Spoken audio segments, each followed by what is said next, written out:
In today's video, we are going to be covering my team selection ahead of Fantasy EFL Game Week 4, and we're also going to be looking at all the key data you need to make the best decisions this week and improve your rank.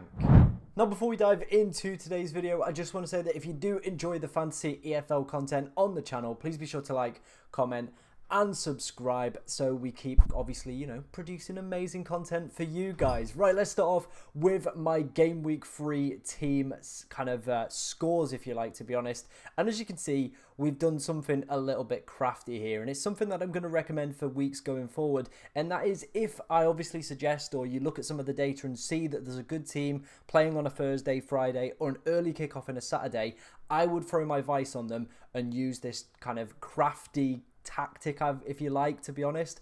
Obviously, Crowley went and got 18 points. Then what I've done is I've seen that, my captain, realistically, is not going to do that well, or, I don't think he's going to do as well as that. So I've chucked in Mansfield's third choice goalkeeper, meaning that Crowley then gets the captaincy points. It's a little bit crafty, but sometimes you do have to bend the rules a little bit to obviously fall in your favour. And with us now having a rank of 708, sometimes things like that work in your favour. Outside of that, though, there wasn't really too much to kind of shout out this week. Halliday did okay. Very unfortunate not to come away with a clean sheet in the end. Clark picking up a goal and plenty of interceptions definitely helped out.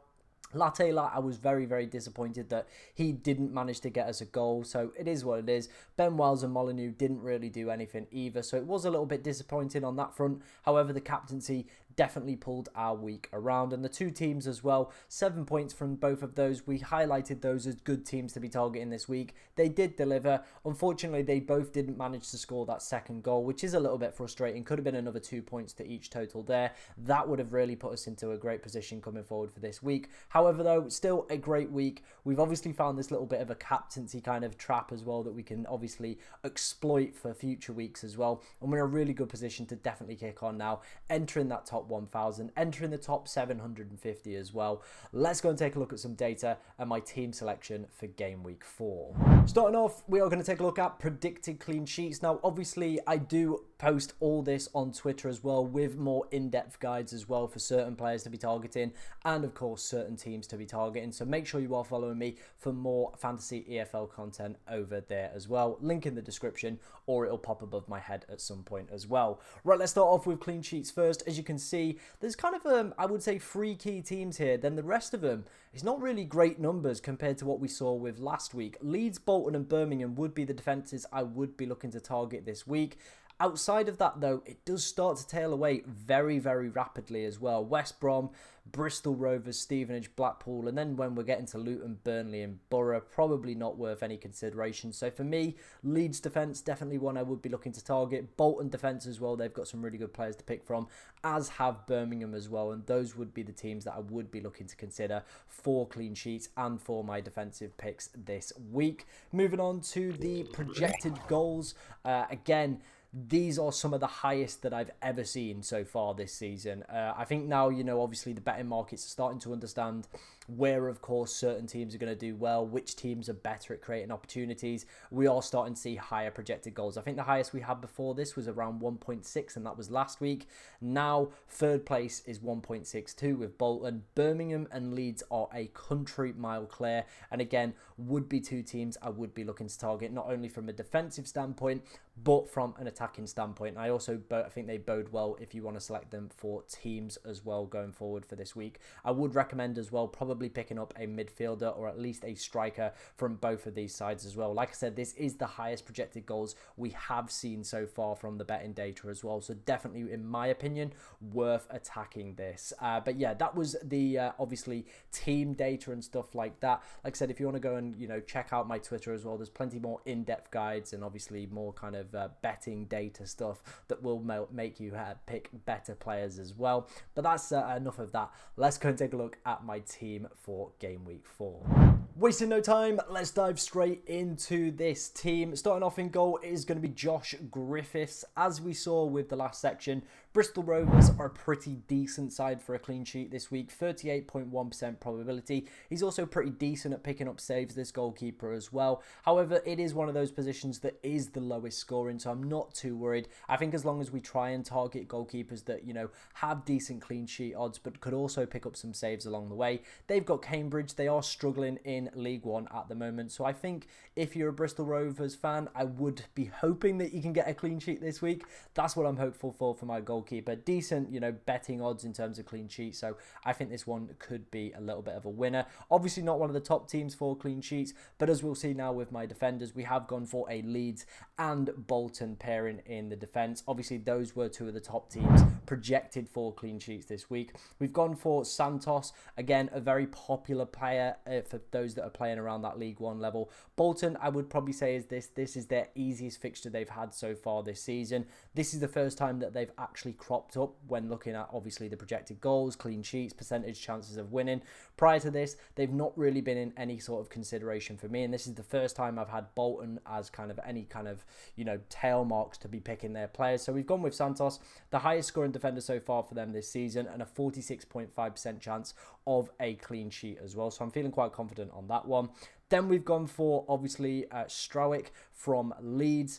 Again, they were top of clean sheet percentages, so we're hoping for that part as well. And he did take the last penalty that Leeds had in the league as well on the opening day. And if that's still the case, that could be a little bit of a cheat code. He's also been smashing it for interceptions, tackles, clearances. In the last game, in fact, he had 11 clearances against Sheffield Wednesday as well. So you pair that with potentially, getting a cheeky little penalty, a clean sheet. We could be looking at a defender that could go on to pick up a pretty phenomenal mega haul in game week 4. Right, let's move on into the midfield. Now, I've gone for two different midfielders this week. Usually I target players that are kind of the talisman for the side. Your DKDs, your Molyneux, your Benwilds, your Crowleys.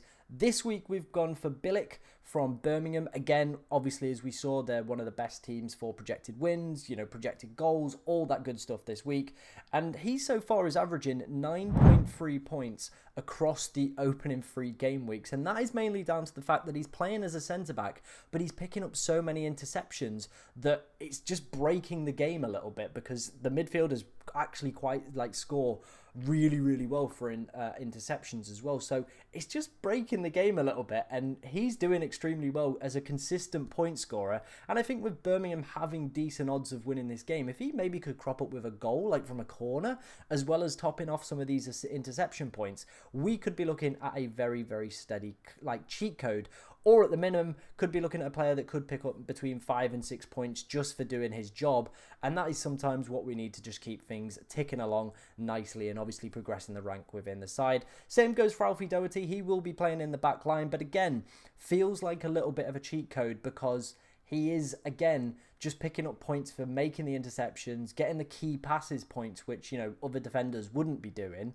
And again, has that big assist potential. If you ever played FPL last year, you knew that he obviously is just such a danger down the wing as well. So great for them. And again, we're going with that little bit of a cheat code. We found a fixture on Friday night. There's decent odds for projected goals and for Luton to go and win that game as well. They're at home against QPR, a little bit of a rivalry, but a bit of a derby as well. Having watched QPR last weekend, they cannot finish. They are really, really terrible in front of goal. I think they created something like 2.2 XG against Plymouth with 9 men. Still came away with a 1-1. So I think, it should be a Luton win. And again, if he does extremely well, we'll be dropping the goalkeeper down to Mason, who's Mansfield's third choice goalkeeper, doesn't even make our bench, giving him the armband, and Doherty will be our captain if we need to obviously go down that route again if Doherty does extremely well. Moving on to our 2 forwards. We're going for Alfie May, 4 attacking returns in 3 games, a 51.2% chance of scoring any time in this game week. And as we saw, Birmingham have the second highest projected goals this week with 1.82, which, like I said, is some of the highest we've seen so far this season. So for me, feels like a little bit of a no-brainer captaincy pick this week, and probably I think if you're not going with him, feels a little bit dumb with his high ownership, high projected goals for this week as well, and anytime goal scoring odds. Seems like going against, Haaland against Ipswich. which I did, and it didn't really go too well. So I think, let's just be sensible. Let's have Alfie May. Let's give him the armband this week. Obviously, unless Doherty goes and smashes it on Friday night. He seems a shoe-in for a goal this week. The data suggesting it. Birmingham are fancied to go and score this week as well. So all those things added up makes complete sense to me as well. And then our other forward is going to be Mateo Joseph. I had him in game week 1. Super unfortunate not to get a goal that week. 2 amazing assists last week against Sheffield Wednesday away. He's also Leeds' top kind of percentage for anytime goal scoring. Again, with them having the highest projected goals for this week at 1.88, it makes complete sense to have a Leeds attacker in. He was probably the best option. I was umming and ahhing between him and Nonto, and it still might change maybe if I have a chat with a few Leeds fans at work. Maybe that'll change. Maybe a couple transfers to the deadline as well might change a few things, but for now we are going to go with Joseph. Finishing up, we are going to go through our 2 teams, and I feel obviously if you kind of look at the teams and look at the data we've seen so far in today's video, it's pretty self-explanatory where we're going with the teams. It is going to be Birmingham, a 66.7% chance of winning, 1.28 projected goals, and a 44% chance of a clean sheet. We want to get as close as we can to that 9-point mark as well with the home teams. And then of course we've got Bolton with a 66.2% chance of winning, 1.26 projected goals, and a 46.2% chance of a clean sheet as well. Again, I've targeted 2 teams. I've not used these 2 teams so far. I think Leeds are another great shout as well to go for, but I've already used them, and I don't want to kind of triple up on Leeds this early on when I've already used them. I think there might be better weeks to obviously go and target them. I think if they bring in some players as well, there might be a little bit of transition and maybe not as high scoring game and might not get there too, or might potentially concede a little bit of a sloppy goal. However, I feel Birmingham are starting to find their feet in League One, and this for me really feels like Bolton's first easy game. So I think it's a great time to go and target both of these teams. Let me know what you think of my team down in the comment section below. If you've got any questions as well, I will try to help you out in the comment section. Like I said though, go and follow me on Twitter at FPLTom_. I do post a lot more about Fantasy EFL over there. But thank you very much for watching today, ladies and gentlemen, and good luck in Game Week 4.